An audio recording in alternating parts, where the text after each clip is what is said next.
NEET ചോദ്യപേപ്പർ ചോർച്ചാ വിഷയത്തിൽ parliament സ്തംഭനം ഒഴിവാക്കാൻ പ്രതിപക്ഷ പാർട്ടികളുമായി നിർണായക ചർച്ചയ്ക്കൊരുങ്ങി കേന്ദ്ര സർക്കാർ.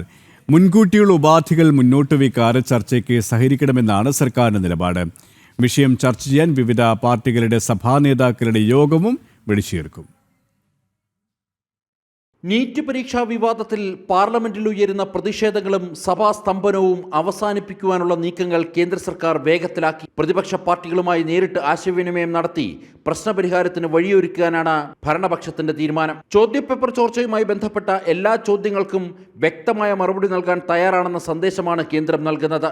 എന്നാൽ രാജിയടക്കമുള്ള രാഷ്ട്രീയ ഉപാധികൾ ചർച്ചയ്ക്ക് തടസ്സമാകരുതെന്നും വിദ്യാർത്ഥികളുടെ ഭാവിയെ കരുതുന്ന ഉത്തരവാദിത്വമുള്ള സമീപനമാണ് പ്രതിപക്ഷത്തിൽ നിന്നും ഉണ്ടാകേണ്ടതെന്നും സർക്കാർ വൃത്തങ്ങൾ വ്യക്തമാക്കി. പരീക്ഷാ തട്ടിപ്പുകൾ തടയുന്നതിനായി 4 ഹൈക്കോടതികളുടെ കീഴിൽ അതിവേഗ ഫാസ്റ്റ് ട്രാക്ക് കോടതികൾ സ്ഥാപിക്കുവാനും കുറ്റക്കാർക്കെതിരെ കർശന നിയമ നടപടികൾ സ്വീകരിക്കുവാനും സർക്കാർ ഇതിനോടകം നടപടി സ്വീകരിച്ചിട്ടുണ്ട്. CBI അന്വേഷണം പുരോഗമിക്കുന്ന പശ്ചാത്തലത്തിൽ പാർലമെന്റിലെ ചർച്ചകളിൽ നിന്ന് ഒളിച്ചോടാൻ ഉദ്ദേശിക്കുന്നില്ലെന്ന് കേന്ദ്രം വ്യക്തമാക്കുന്നു.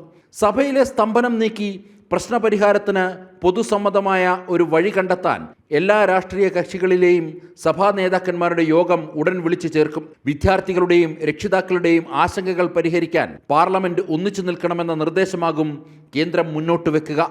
ജനം, ഡൽഹി.